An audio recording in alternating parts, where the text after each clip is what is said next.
You know how Jesus went into the desert and he was praying to God, saying, "What do I do, God? What do I do? I'm not sure." And God said, "Jesus, you have to crucify yourself."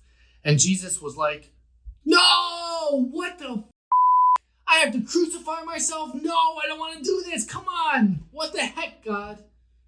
Well, imagine how I felt last night at 3 o'clock in the morning when I was sleeping and I woke up and God said, "Chris, for your very first episode of your Dr. Chris Stepien Show podcast, you have to do it butt naked."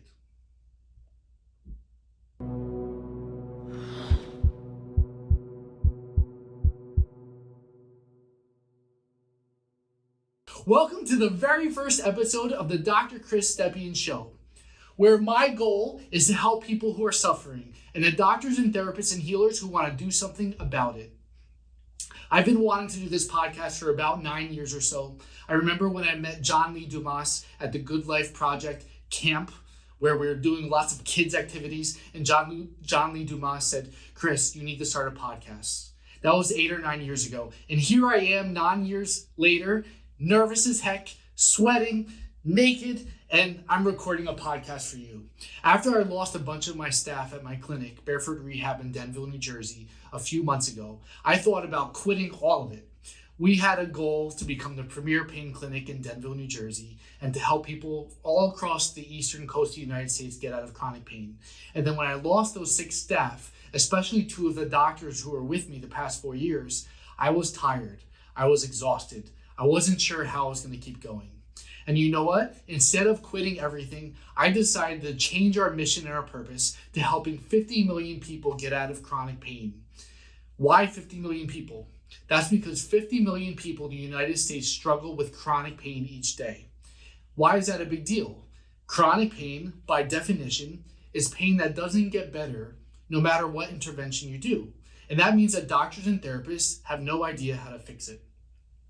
So this podcast is my journey to tell you about how I'm gathering the doctors and therapists, how I'm gathering interventions and strategies in order to help people suffer less. How do people get out of chronic pain? And how I can equip more doctors and therapists to help other people get out of chronic pain as I go along day to day, documenting all the things that I'm finding and learning and growing into, and how I'm finding the other doctors and therapists and healers who are going to help me help others address this chronic pain pandemic.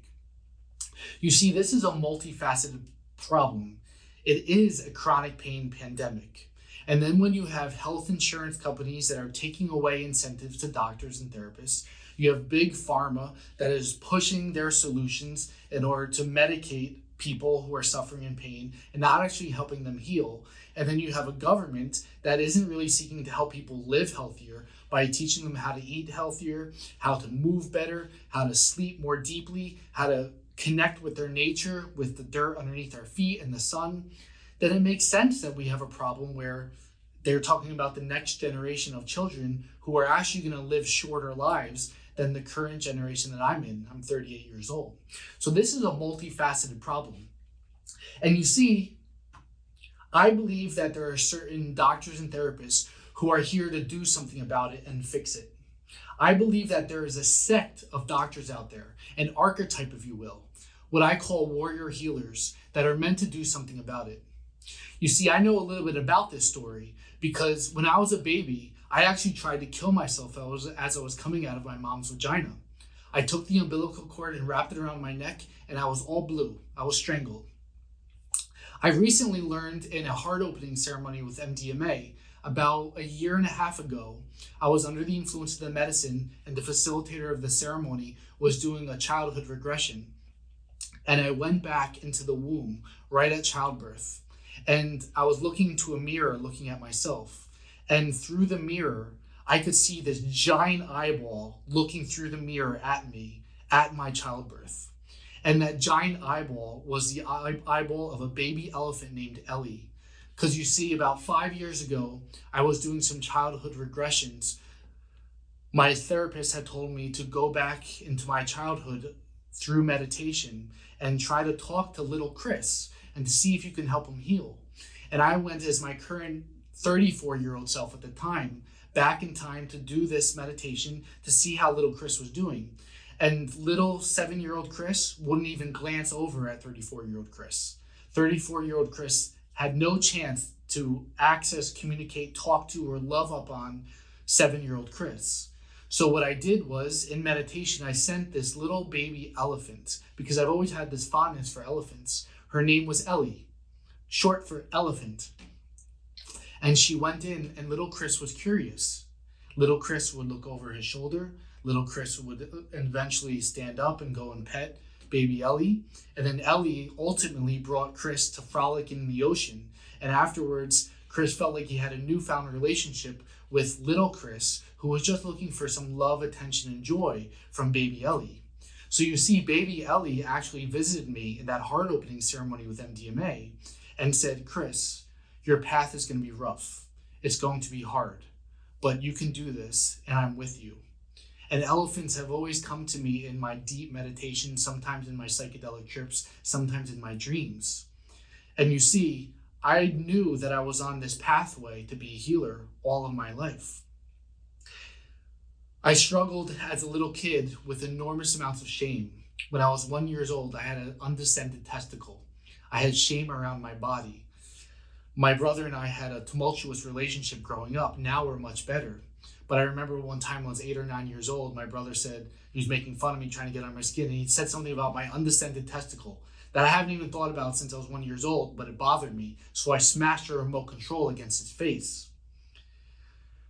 Overcoming my sense of shame, overcoming my lack of self-worth, becoming somebody who was whole, complete, and loved inside of my body.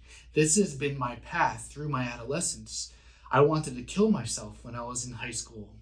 I did not feel like I was at home. I started working out in the gym and playing football, and thank God I found these interventions in order to move my body to work through some of the trauma that I inflicted on myself, where I did not feel worthy, I did not feel loved. Now to the point where I will often post my naked body on Instagram, and every 6 months or so, I'll have a few hundred people who unfollow us, but then I'll have 10 of our patients come in and say, oh, so I see you're on Instagram, but then they'll read the caption and a copy of why I posted my naked body on social media, because doing this is extremely uncomfortable for me. It's gotten more comfortable over time.